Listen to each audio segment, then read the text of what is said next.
La CEDEAO est une organisation corrompue, une organisation néo-féodale au service, bien sûr, de l'impérialisme, mais surtout de la France et de l'Union européenne. Et ces derniers temps, ces derniers mois, on voit qu'il y a eu une intruse qui squatte un peu cette organisation qui est la sous-secrétaire d'État américain qui squatte cette organisation. Donc pour moi, la proposition d'une coopération entre la communauté économique des États de l'Afrique de l'Ouest, c'est ce qu'on appelle la CEDEAO, et la Russie soulève plusieurs questions.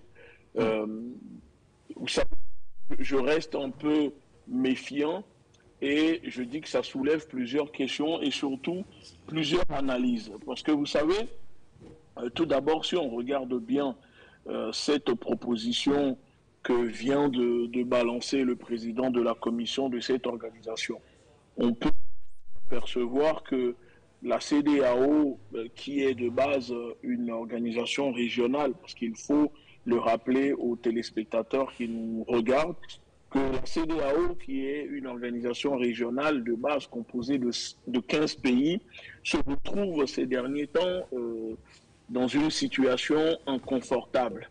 Et il y a une crispation au sein de cette organisation. Pourquoi? Par rapport à sa position, sa politique et les sanctions infligées, que ce soit au Mali, au Niger, et le comportement adopté vis-à-vis des pays de l'AES.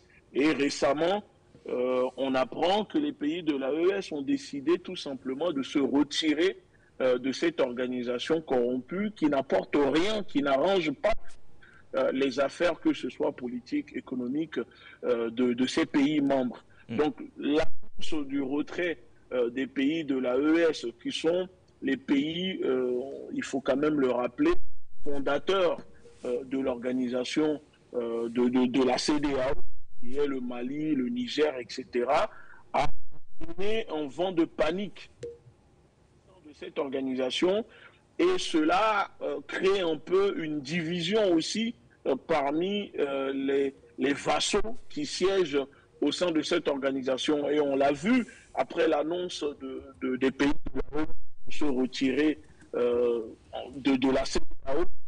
Immédiatement, la CEDEAO annonce qu'il faut plutôt trouver un dialogue, il faut régler les choses dans la paix, pacifiquement, et qu'il ne faut pas quitter la CEDEAO. On a senti de toute façon que la CEDEAO, qui était déjà une organisation morte, en décomposition avancée, on a vu qu'elle était fébrile et que le retrait de ces trois pays constitue vraiment une menace, pas pour les pays de l'AES, mais pour la CEDEAO elle-même. Parce que moi, je vois beaucoup de personnes dire oui, ces pays vont se retirer, ils ne pourront pas survivre. Non, vous oubliez que ce sont ces trois pays qui, en réalité, tiennent et l'économie des autres pays. Donc aujourd'hui, quand on entend que la CEDEAO annonce vouloir faire une coopération avec la Russie pour leur développement qui va les aider à se développer, d'autre part, on peut quand même saluer en disant qu'on reconnaisse que depuis 60 ans, le développement prôné par la France, qui a pris en otage cette organisation, qu'elle n'existe pas. 60 ans après, des présidents d'une organisation qui annoncent encore que la CEDEAO est prête à faire une coopération avec un pays qui va l'aider à se développer, bah cela démontre qu'ils sont, ou peut-être prennent-ils conscience que finalement, ils ne se sont pas développés depuis tout ce temps. Mais comme je dis, cette proposition soulève des questions.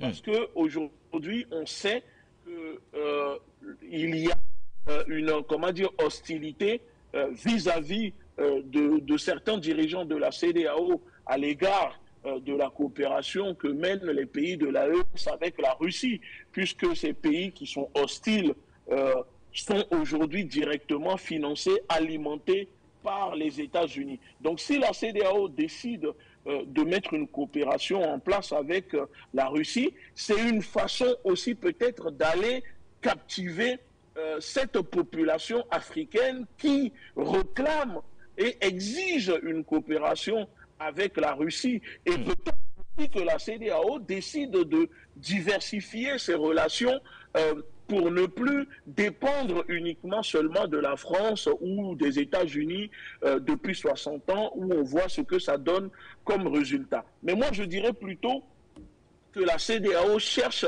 à faire diminuer la crispation, la décrispation, si on peut dire comme ça, de cette organisation pour permettre aux pays de l'AES finalement de rester au sein de cette organisation, puisque de base, la CEDEAO était contre une coopération de ces pays avec la Russie, parce que la base des sanctions de la CEDEAO contre le Mali, le Niger, le Burkina, etc., c'est parce que ces pays ont renforcé leur coopération avec la Russie, que ce soit sur le plan militaire, pour la sécurisation de leur pays, comme le Mali, la libération du Nord, Kidal, etc. C'est ça que la CEDEAO reprochait à ces dirigeants, que la CEDEAO considérait comme des putschistes travaillant au solde de la Russie. Donc si aujourd'hui la CEDEAO elle-même elle est prête à faire une coopération avec la Russie, c'est tout simplement parce qu'elle sait qu'elle est deux et qu'aujourd'hui elle est en désintégration, en décomposition avancée, et donc c'est peut-être pour eux de sauver les meubles, de sauver le peu qui reste, en disant à ces dirigeants, ok, vous voulez travailler avec la Russie alors que nous, de base, la France nous met la pression, ne veut pas de cette relation. Bon, puisque ce sont les intérêts de la CEDEAO qui doivent être au-dessus des intérêts de la France, alors on peut peut-être trouver un compromis, on peut faire la Russie pour que vous puissiez rester au sein de la CEDEAO. Parce qu'avant tout, la Russie, c'est quand même une puissance, que ce soit sur le plan technologique, militaire, scientifique, etc. Effectivement, la Russie a beaucoup à apporter aux pays de la CEDEAO jusqu'à présent, qui regressent en 60 ans. Je ne dirais pas de coopération avec la France, parce que je dis toujours qu'on ne peut pas parler de coopération entre un maître et un esclave. Les Africains n'ont jamais sollicité la France en tant que partenaire pour venir faire une coopération. La France est venue par l'épée, par les armes, d'accord, en déportant, en colonisant, elle s'est imposée de force. Donc quand un pays vient, s'impose de force, impose à un peuple une volonté que le peuple n'a pas choisie, on ne peut pas parler de coopération. Mais avec la Russie, c'est une coopération dans le respect mutuel, une coopération gagnant-gagnante. Donc si la CEDEAO décide d'un côté de faire une coopération avec la Russie, nous le savons tous qu'elle sera gagnante. Maintenant, va savoir, est-ce que ce sont des éléments de langage, des effets d'annonce, parce que vous savez, les politiciens sont très forts là-dedans, entre ce que la bouche d'un politicien peut dire et ce que le cœur d'un politicien peut penser, il y a toujours une différence. C'est deux choses complètement différentes. Donc,